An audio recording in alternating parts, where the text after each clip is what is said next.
भंडारा जिल्ह्यामध्ये नुकतीच साकोली विधानसभेकरिता मतदान प्रक्रिया पार पडली, ज्यामध्ये साकोली विधानसभेसाठी महाविकास आघाडी उमेदवार नाना पटोले तर महायुतीतील भाजपा उमेदवार अविनाश ब्राह्मणकर तर अपक्ष उमेदवार सोमदत्त करंजीकर यांच्यामध्ये चांगलीच लढत पाहायला मिळाली।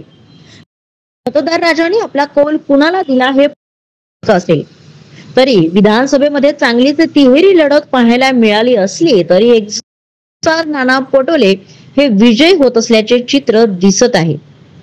जर हे चित्र दिसत असले तरी काँग्रेसचे उमेदवार नाना पटोले व महायुतीचे उमेदवार अविनाश ब्राह्मणकर यांच्यामध्ये चांगलीच लढत दिसून येत आहे, तर अपक्ष उमेदवार सोमदत्त करंजीकर यांचे मत निर्णायक ठरण्याची शक्यताही नाकारता येत नाही।